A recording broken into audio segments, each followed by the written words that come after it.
Vamos agradecer a Deus. Senhor, muito obrigada, Pai, por estarmos aqui. Estamos aqui porque te amamos, porque te desejamos, porque queremos ouvir a tua voz. Fala conosco, Senhor. Nos ensina a tua palavra. Que a nossa vida possa ser incendiada pela paixão hoje.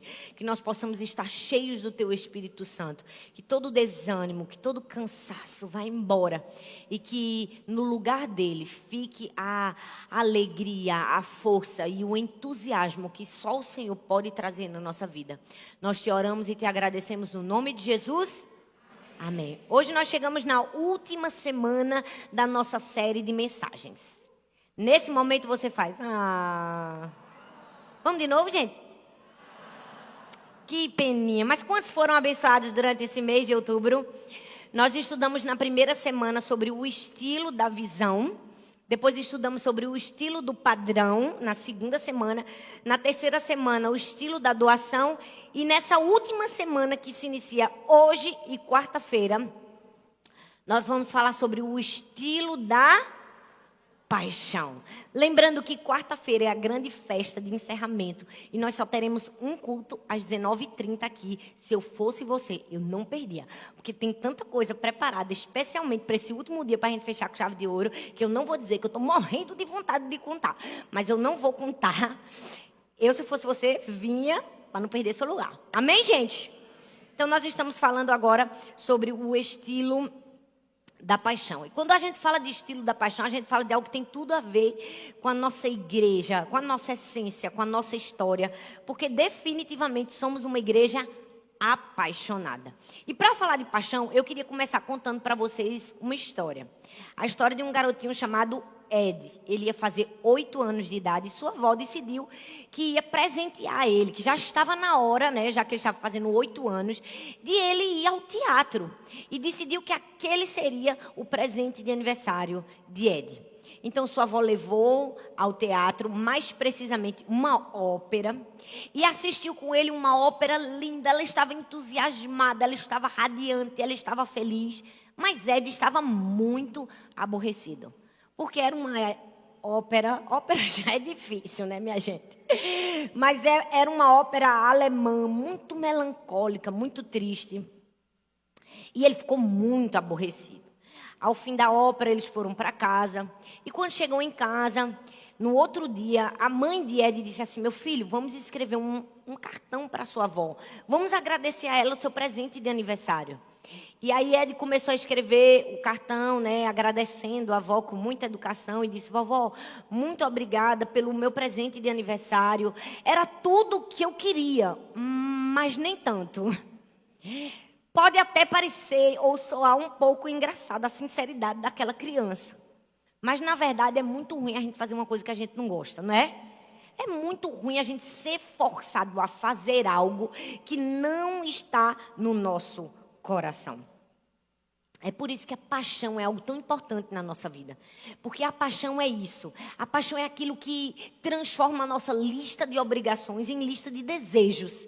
A paixão é aquilo que esquenta nosso coração, nossa alma de uma maneira tal que não se passa somente de uma obrigação, mas se passa de um prazer. É aquilo que nos ajuda a continuar. É quando todo mundo desiste, a gente consegue ir até o fim. É a paixão que empurra a gente, é ou não é, gente? Porque tem momentos na nossa vida que a gente não quer fazer determinadas coisas. Tem? Tem não, gente? Na verdade, vocês não. Só na minha gente. Tem não, minha gente? Tem! E a paixão é essa mola propulsora. Na vida de qualquer ser humano é imprescindível nós termos paixão. Muito mais do que talento, muito mais do que aptidões, muito mais do que conhecimento. Porque se você parar para pensar, uma pessoa pode ter o talento do mundo todinho, pode ser inteligente, pode ter conhecimento. Se ela não tem paixão, ela não tem o mesmo desempenho de uma pessoa que tem paixão. É melhor você ter paixão, é melhor você estar com seu coração fervendo, do que simplesmente você ter algo metódico e prático que não te leva a continuar. Se você parar para perceber, as pessoas que chegaram em lugares que outros não chegariam, não é propriamente dito um conhecimento ou um talento, mas é paixão, vontade, é aquilo que nos estimula a ir à frente, a fazer mais. Porque a gente vai ter muitas oportunidades durante a nossa vida, e é fato. Mas uma oportunidade, ela só é bem utilizada, só nos leva ao destino final, ao potencial final na nossa vida, quando nós temos paixão.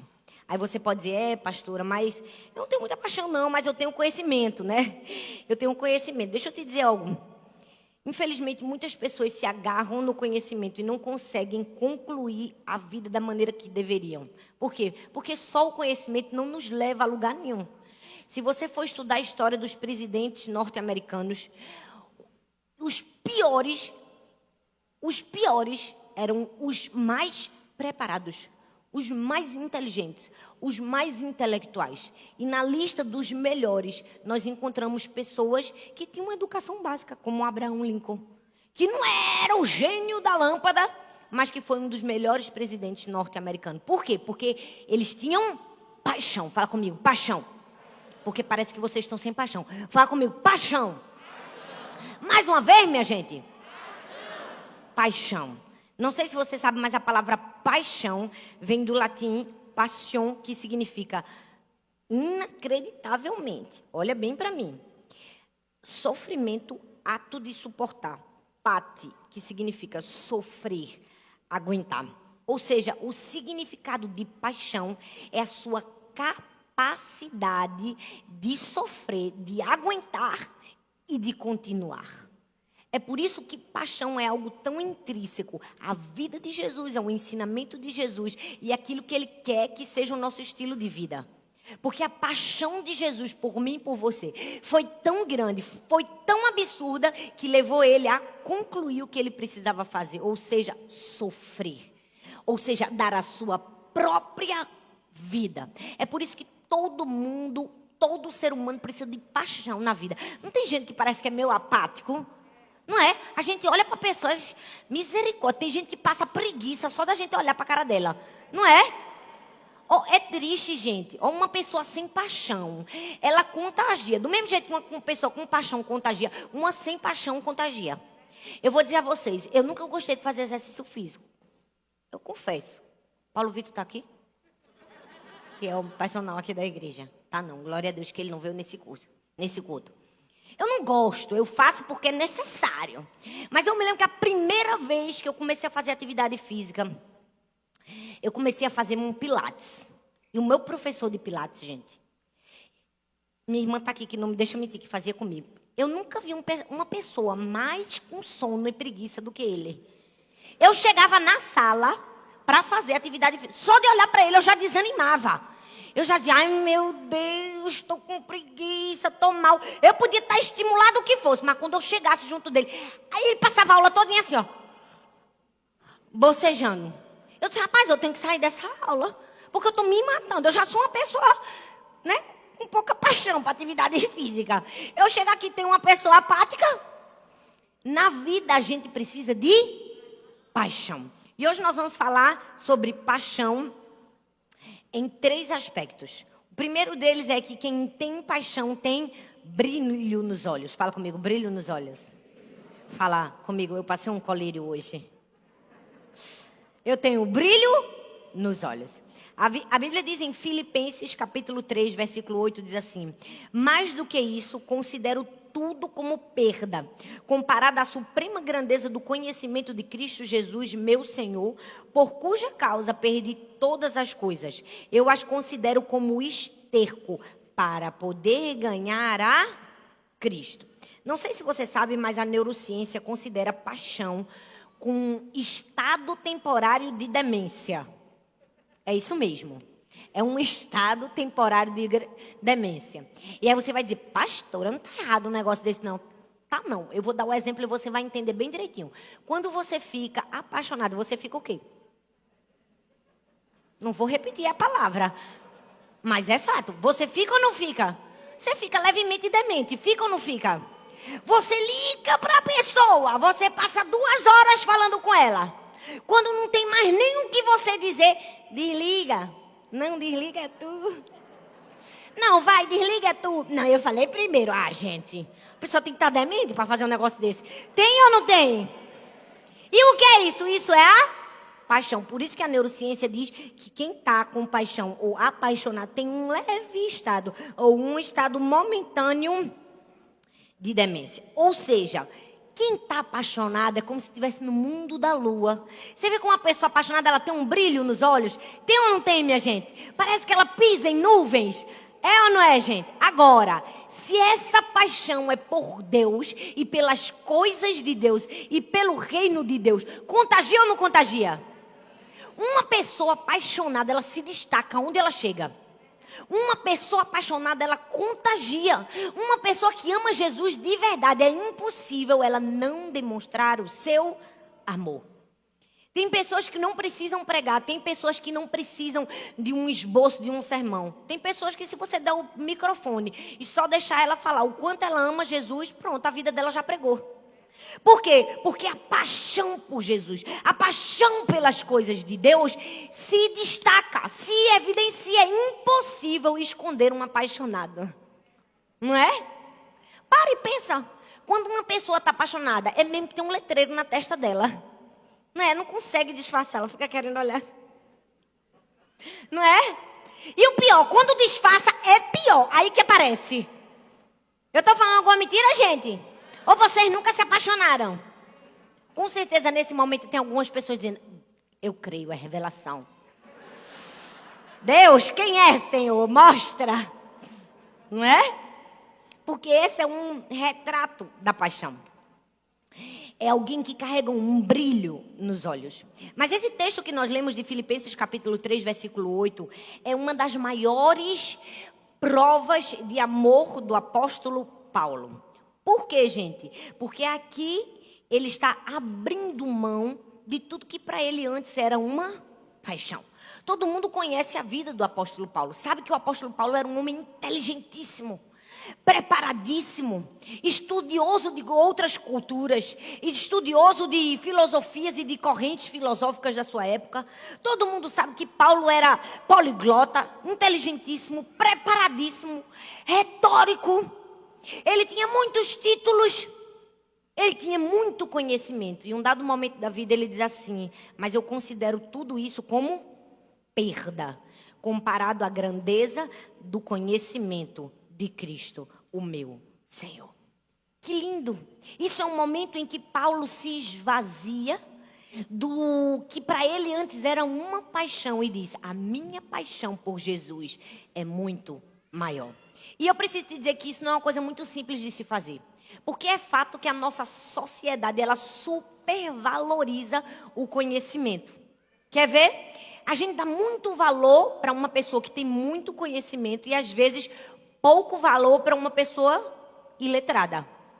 Por que as pessoas às vezes querem tanto estudar, querem tantos títulos? Porque se é supervalorizado uma pessoa preparada, em detrimento de uma pessoa que não é preparada.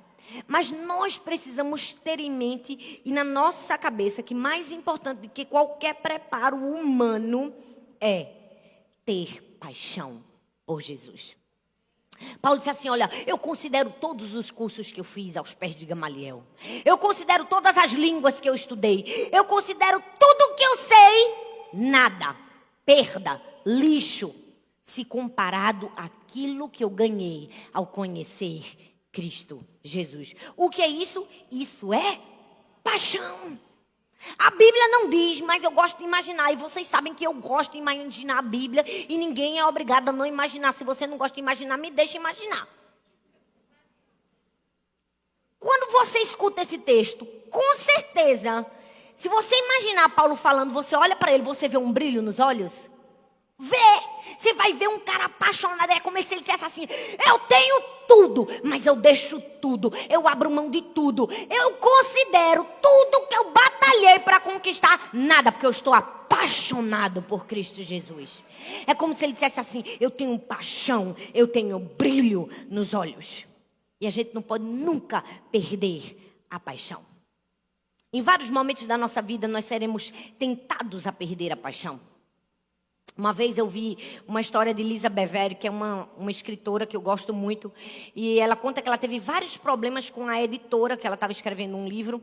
Porque, para quem não sabe, quando você escreve um livro, você tem um editor, tem aquela pessoa que te ajuda. E aquele editor estava querendo impor que ela tivesse um tipo de escrita que não era aquela que ela tinha no seu coração, nem algumas palavras que era aquilo que ela queria colocar. Ela estava tendo muitos problemas, e ela conta que em um desses momentos, ela estava no telefone, ela já estava exausta, ela já estava cansada, né? Ela já estava muito chateada. Quando ela desligou, ela falou, se impôs, e quando ela desligou o telefone, disse que o marido dela, John Bevere, que é outro autor espetacular, até um pouco melhor que ela, né? Mas tudo bem, que ela não me escute, Deus, em nome de Jesus. Vamos cortar isso aqui da internet. Corta, por favor, em nome de Jesus. Os dois são bons. Diz que ele disse assim, agora você se mostrou uma pessoa inabalável. E ela disse que aquela palavra foi muito forte para ela, inabalável. O que é que nos faz não perder a paixão? Sermos inabaláveis. Sabe por quê? Porque o cansaço é algo que pode querer roubar a nossa paixão. Quando nós estamos cansados, não é? Fatalmente a gente vai se sentir menos apaixonado, menos motivado. É por isso que nós precisamos ser inabaláveis. E o que é ser inabalável? É ser super-homem, super-mulher e encontrar força dentro de si? Não!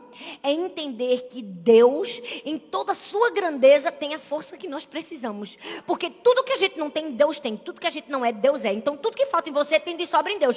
Quando faltar, chega para Ele e diz, Senhor, me enche, me dá força, ânimo, ousadia, autoridade, intrepidez, paixão.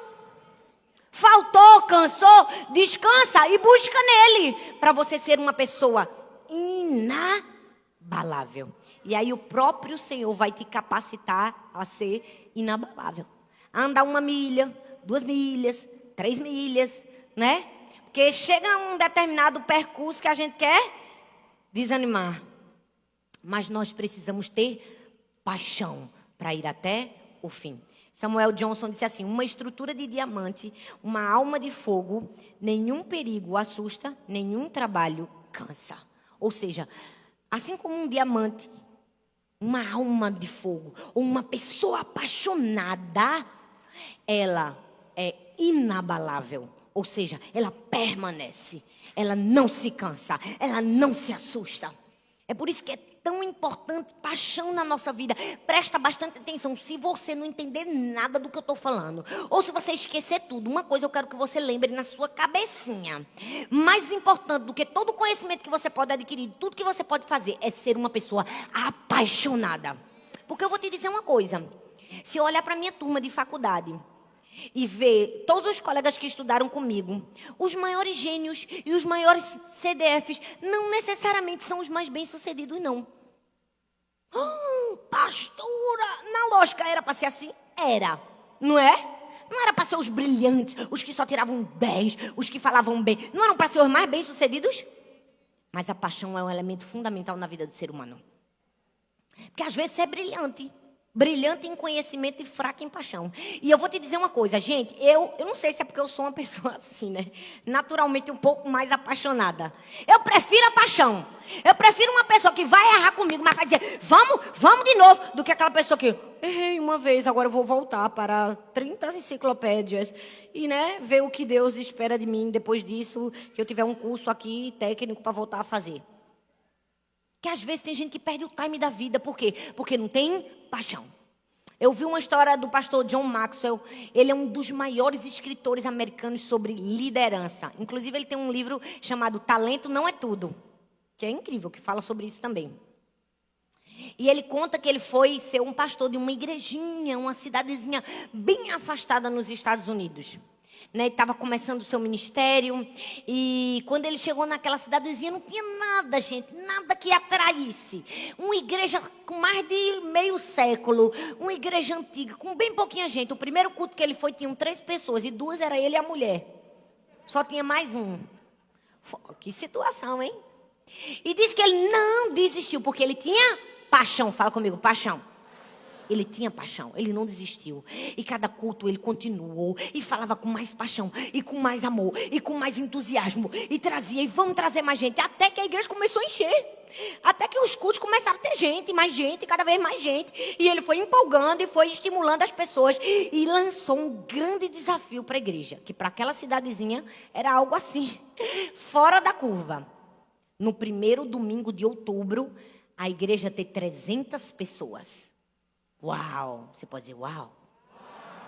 E eu sei que eles trabalharam, e todo mundo trabalhou, e a paixão do pastor John Maxwell contagiou, e vamos trabalhar, e vamos trazer gente no dia, primeiro domingo de outubro, quando o pastor estava lá em cima, um irmão que estava contando, porque desde aquela época tinha gente contando, que aqui também tem gente contando, disse assim, meu Deus, a gente tem 299 pessoas no culto. A igreja foi ao delírio, todo mundo, aleluia, glória a Deus, era um feito que nunca tinha se conseguido na história.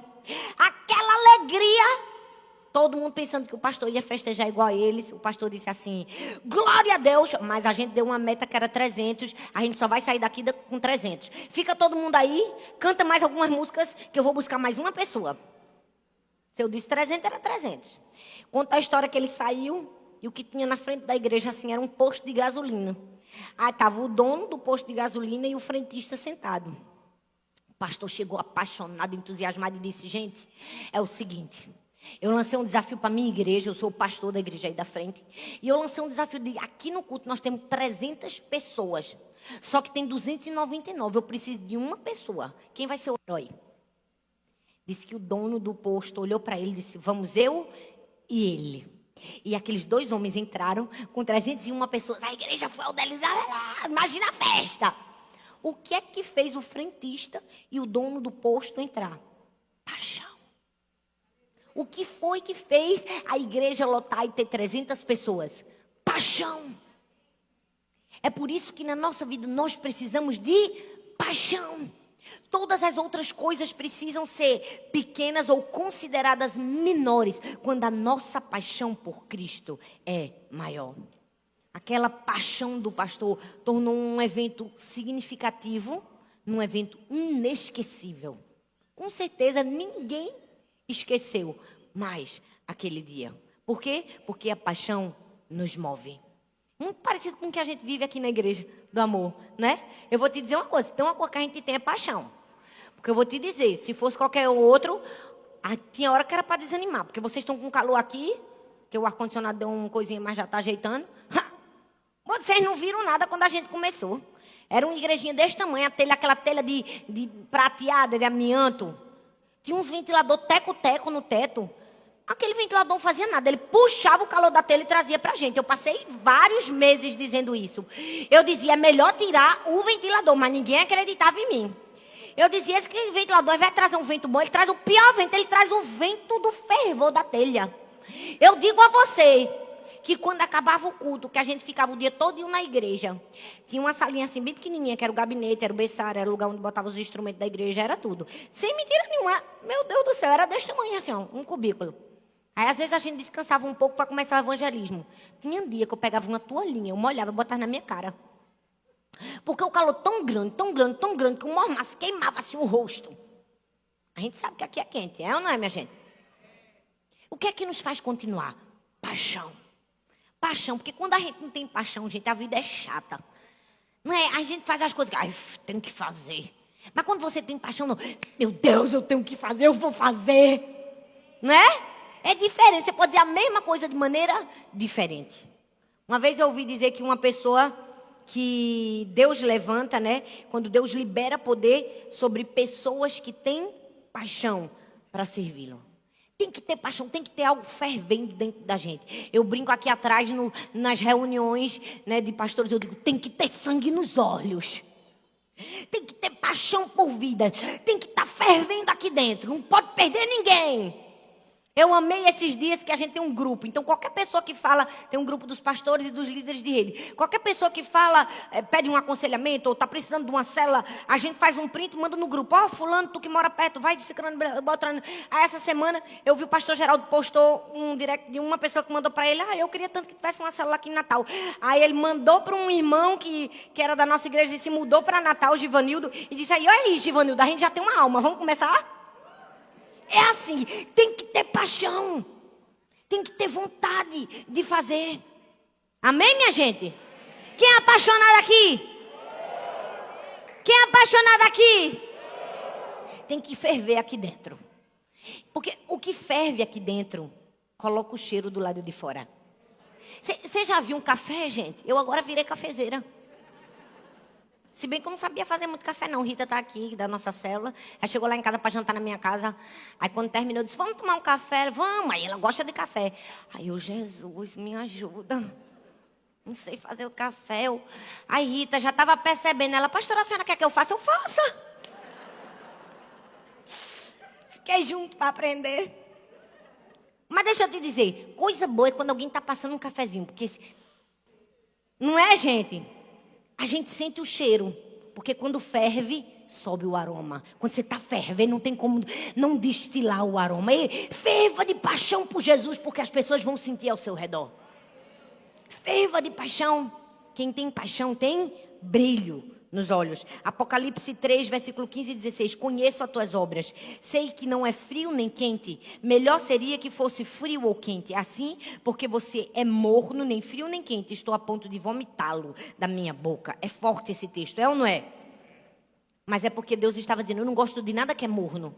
Eu não gosto de nada que é mais ou menos. Ou seja, bora, paixão. Seja quente, queime por mim. Porque tem gente que é assim, gente. Tem gente que a gente olha para a pessoa já morreu, só não foi enterrado. É ou não é, minha gente? Digo, meu Deus, não tem um povo meio processado? Tem gente que olha assim, eita, tá com uns 60 dias de devocional atrasado. Aí não identifica uma pessoa assim, já morrendo? Já morrendo, minha gente? Paixão. Segundo lugar, eu tenho paixão. Eu volto ao primeiro amor. Apocalipse 2, do verso 1 ao 5, diz assim, o anjo da igreja em Éfeso escreva. Essas são as palavras daquele que tem as 7 estrelas em sua mão direita e anda entre os 7 candelabros de ouro. Conheço as tuas obras e o trabalho árduo e a sua perseverança. Sei que você não pode tolerar homens maus que pôs à prova o que dizem ser apóstolos, mas não são. E descobriu que eles são impostores. Você tem perseverado e suportado sofrimentos por causa do meu nome e não tem desfalecido. Contra você, porém, tenho isso. Você abandonou o primeiro amor. Lembre-se de onde caiu. Arrependa-se e pratique as obras que praticava desde o princípio. Se não se arrepender, verei a você e tirarei o seu candelabro do lugar. Presta bastante atenção. Que texto é esse, pastora? Esse é um texto de advertência à igreja de Éfeso. Mas eu vou resumir o que esse versículo disse. Esse versículo destacou as qualidades daquela igreja. Ele disse que eles tinham boas obras. Fala comigo, boas obras. Diz que eles trabalhavam arduamente. Diz que eles perseveraram. Diz que eles não toleravam a maldade. Diz que eles colocavam à prova os falsos profetas. E que eles, em sexto lugar, suportavam o sofrimento pelo nome de Jesus. E não desfaleciam. Vamos falar a verdade. Que igreja, não é?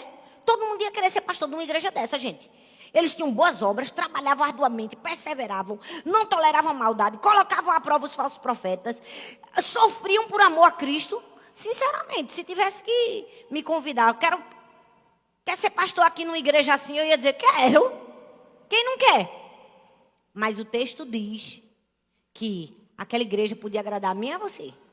Mas a Deus não agradou completamente. Por quê? Porque faltava para eles o quê? Paixão. Eles tinham perdido o primeiro amor. Aí Deus diz, tenho contra ti. Tenho contra ti. Porém, você abandonou o primeiro amor. A gente acha que é impossível ter uma igreja bem-sucedida, né, de alta performance, e não ser uma igreja de primeiro amor. Porque eles eram uma igreja de alta performance, eles tinham tudo. Só tinham abandonado a paixão. Aí Deus dá um aviso. Você abandonou. Então, o que é que você precisa? Se lembrar de onde caiu, se arrepender e praticar as obras do princípio. Porque senão eu vou tirar o seu candelabro do seu lugar. Ou seja, o candelabro era o símbolo da presença do Espírito Santo. Quando as 7 velas estavam acesas, significava o símbolo da presença do Espírito Santo. Deus estava dizendo assim, se você não voltar para o primeiro amor e não voltar para a paixão, eu apago o resto. Você perde a presença. Você perde a presença. Meu filho, você pode perder tudo nessa vida, menos a presença. Menos a presença do Espírito Santo. Por que eles estavam perdendo o fogo? Por que eles estavam perdendo o primeiro amor? Por que eles estavam perdendo a paixão? Porque eles estavam no modo automático. No modo automático. Eles trabalhavam, eles serviam, eles faziam, eles aconteciam, mas eles estavam no modo Eles tinham perdido o fervor. E Deus estava dizendo assim, não adianta. Você pode fazer o que você quiser, mas dentro de você precisa ter paixão. E o que é voltar ao primeiro amor, pastora? É voltar a uma busca intensa de Deus. É paixão. Talvez você está aqui e pensou, meu Deus, pastora, eu perdi o primeiro amor. O que é que eu faço? Arrependimento. Olhar para o que você está fazendo. Se você está fazendo por hábito, se você está fazendo por medo, se você está fazendo por rotina, se você está fazendo por galardão. Porque a gente pode servir por vários motivos. A gente pode servir por medo. Vou fazer para Deus me amar, né? Para Deus não me castigar. A gente pode servir para aparecer. Pode ou não pode, minha gente? Pode ou não pode, minha gente? Pode. E qual foi a queixa de Deus? A maneira como eles estavam fazendo. A palavra grega é apieme, é traduzida como abandonar, que tem um significado muito abrangente. A concordância de Strong diz assim, que essa palavra significa enviar para outro lugar, mandar ir embora, partir de um marido que se divorcia da sua esposa, enviar, deixar, expelir, deixar ir, abandonar, não interferir, negligenciar. Deixar de lado uma dívida, desistir, não guardar mais, partir. Deixar alguém a fim de ir para outro lugar, desertar sem razão. Partir deixando algo para trás, deixar destituído. O que é que essas expressões refletem aqui? Que o que eles perderam não foi acidental. Não foi sem querer. Foi um ato voluntário. Voluntariamente eles se esqueceram de alimentar a paixão. Voluntariamente eles esqueceram. Nós precisamos ter muito cuidado, porque às vezes, voluntariamente, nós estamos trocando a nossa paixão por Jesus, por distrações. Lucas 10, 41 e 42 diz, respondeu-lhe o Senhor, Marta, Marta, andas inquietas e te preocupas com muitas coisas, entretanto, uma só coisa é necessário. Maria, pois, escolheu a boa parte e essa não lhe será tirada. Olha bem para esse texto, o texto diz, uma só coisa é necessário. Uma só coisa é necessário. Buscar com intensidade a presença de Deus. E agora, pastora, eu estou trabalhando para Deus. Eu estou servindo, eu estou fazendo. Mas, sinceramente, estou cansado. Perdi a paixão. Perdi o fogo, o entusiasmo do primeiro amor. O que é que eu faço? A Bíblia responde. Lembra-te. Da onde você caiu. O que foi que fez você perder a paixão? Foi porque você parou de buscar a Deus? Foi porque você parou de ler a Bíblia? Foi porque você parou de orar? Ou foi porque você deu mais valor às suas amizades do que à vontade de Deus? Foi porque você gastou mais tempo com as redes sociais? Lembre-se, pois, de onde você caiu. Depois que eu me lembro, pastor, o que é que eu faço? Arrependa-te. Arrependa-te. E em terceiro lugar, volte às práticas das boas obras. Porque a gente pode, com certeza, é possível servir sem amar. Tem muita gente que serve no seu trabalho só porque quer dinheiro. Mas é impossível você amar e não servir. E é por isso que eu quero fazer uma pergunta para mim e para você hoje. O que é que te faz não servir a Deus? O que é que te faz não ser um voluntário na casa do Senhor? É impossível amar e não servir. É impossível. Você pode até servir sem amor. Mas se você ama de verdade, você serve. Qual é o seu nível de amor? A gente revela o nível do nosso amor naquilo que nós fazemos. Não é aquilo que a gente fala apenas. Porque tem gente que diz, amo, mas não faz nada. Não, você ama aquilo que você faz. Faz por você, faz pelos outros. É aí onde está o verdadeiro amor. É por isso que nós precisamos avaliar e alinhar a nossa vida à vontade de Deus. Tem uma frase que diz assim, não coloque ovos vivos debaixo de galinhas mortas. É forte, mas é a verdade. Você não pode colocar oportunidades para pessoas que não têm paixão. Deus não vai dar um ovo que no futuro pode ser uma galinha para uma pessoa que está morto, sem vida. Para gerar algo, é preciso ter vida.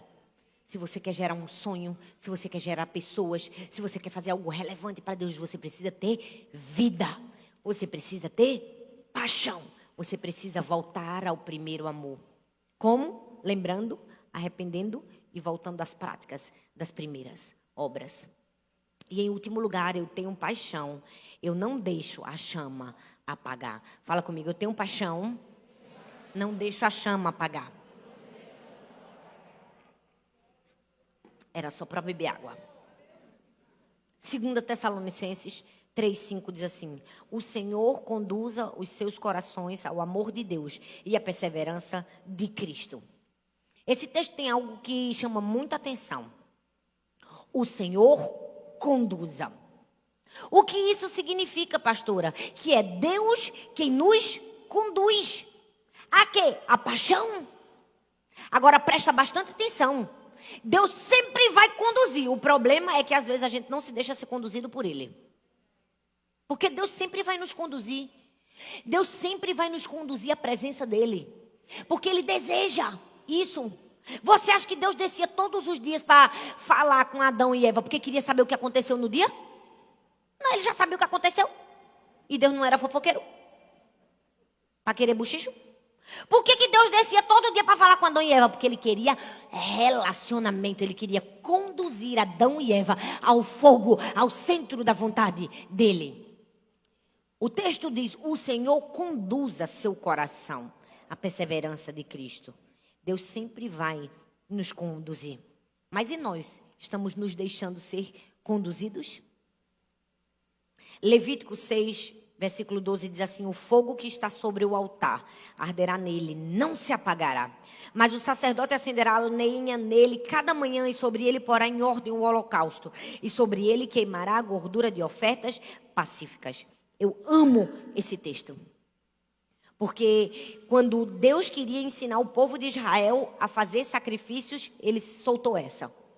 Ele disse assim: olha, o fogo que está sobre o altar nunca se apagará. O que era o fogo, gente? O fogo era o símbolo da presença de Deus.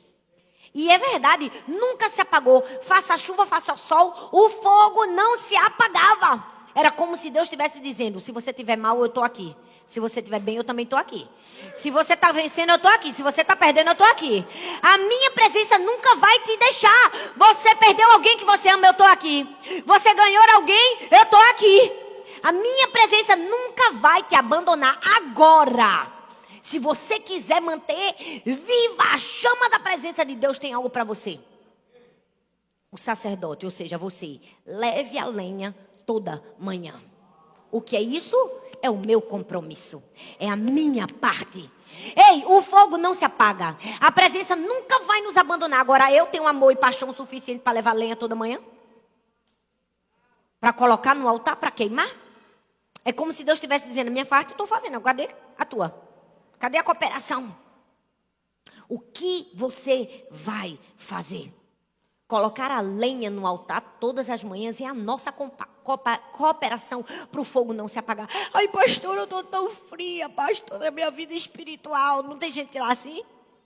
Eu estou numa frieza, misericórdia, uma prova, pastor, eu não tenho ânimo para nada nessa vida. Não é? Não tenho ânimo para vir para a igreja, eu estou cansado. Bota a mão aqui na minha cabeça. Não vou botar porque não é demônio, não sai. É preguiça mesmo.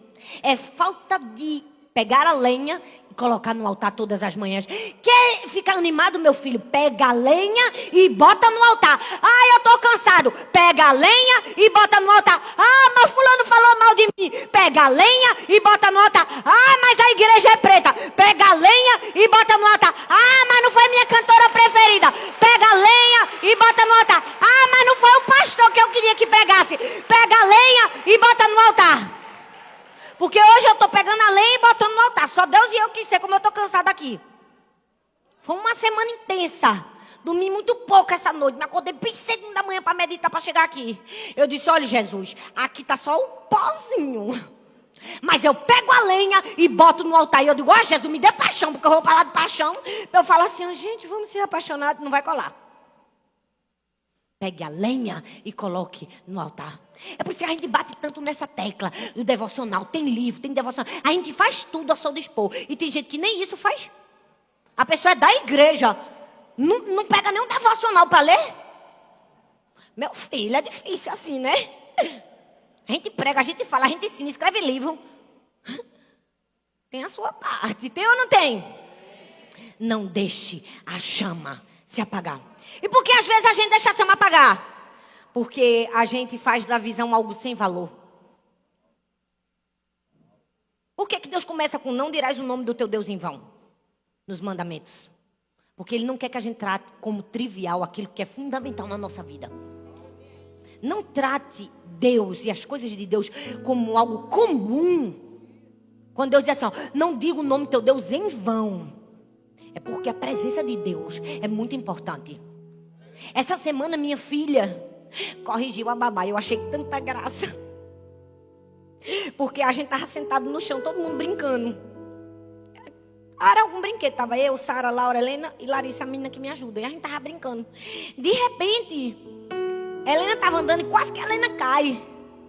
Aí Larissa fez, ai meu Jesus!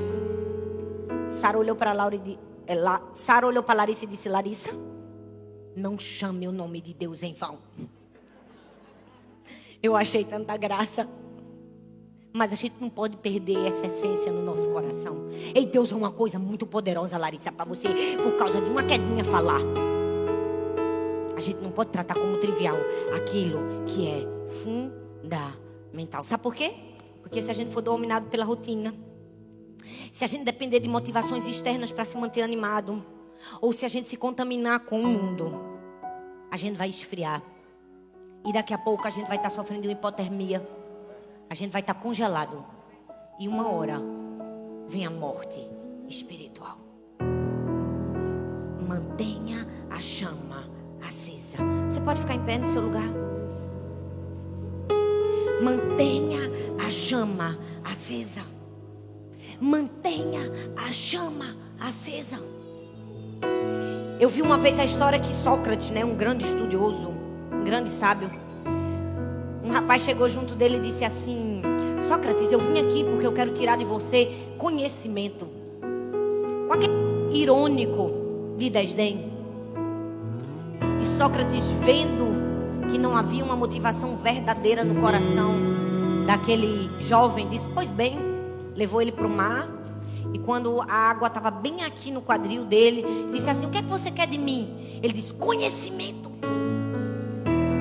Aí Sócrates pegou ele pelos ombros, mergulhou ele no mar e disse, o que é que você quer de mim? Aí ele, conhecimento.